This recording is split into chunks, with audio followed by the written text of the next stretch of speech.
The feeling of Kerry Carpenter standing at the plate in this situation. I absolutely agree with you. Kerry Carpenter's risen to some big moments, too, throughout the year. Runner goes, pitch is swung on, a high fly ball to right field.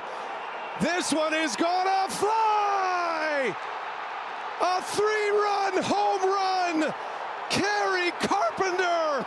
The Tigers up 3-0 as Carpenter, an emphatic, towering fly ball home run into the... Welcome back to our series of 30 teams in 30 days, where I give us a different team to preview each day as we count down to opening day. We are just 5 days away from first pitch, and today we're talking about the Detroit Tigers.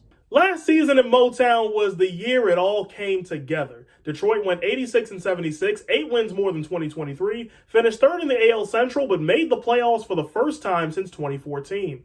And the Tigers' playoff run was magic in its own right. They swept Houston in the wildcard round before falling in 5 to Cleveland in the ALDS. And over the offseason, not a lot of players left the Motor City, really just Oscar Mercado to Philadelphia and Miguel Diaz to San Francisco. And the Tigers made some moves, among which were getting Jack Flaherty back from LA, also picking up Gleyber Torres from New York and Alex Cobb from Cleveland. Now let's talk about the Tigers farm system. MLB Pipeline ranks the Tigers farm system as the absolute best in baseball, and they have 6 prospects in the top 100. Josue Briseño at 94, Thayron Lorenzo at 81, Bryce Rayner at 52, Kevin McGonigal at 28, Max Clark at 6, and their top prospect Jackson Jobe ranks in at number 5. And as the icing on the cake, Detroit has the 24th pick in the MLB draft.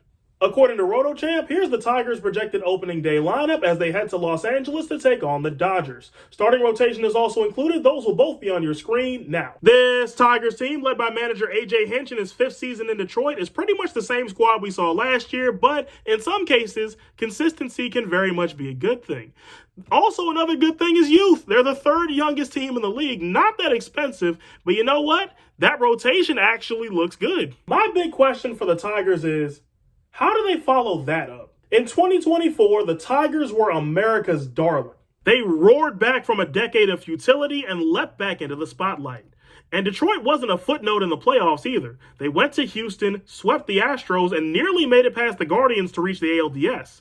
But now the question becomes, how do they respond to being a team that's on the radar? Now the teams know to take them seriously as opposed to shrugging their shoulders and saying, it's the Tigers, like they've gotten used to over the past decade. Do they rise to the challenge and become greater, or will this be too much for them? After all, Detroit is the 3rd youngest team in baseball, so this is a valid question to ask. However, if last year's playoff run was any indication, these kids should handle their new attention just fine. My Tigers hot take is Jackson Jobe cracks the starting rotation by Memorial Day. Vegas sets the Tigers win line at 83.5, and I'm going to take the over. So where are all my Tigers fans at? Sound off in the comments. And for everybody else, have I gotten to your team yet? If I did, they'll be in the 30 Teams in 30 Days playlist, which can be found on my channel. But if not, there's only 4 teams left in the series, so there's a 1 in 4 chance I'll be talking about them tomorrow. Only way to find out is leave a like and subscribe and come back for the next installment. But until tomorrow, I'm the voice of Evan, and remember to always keep the vibes high.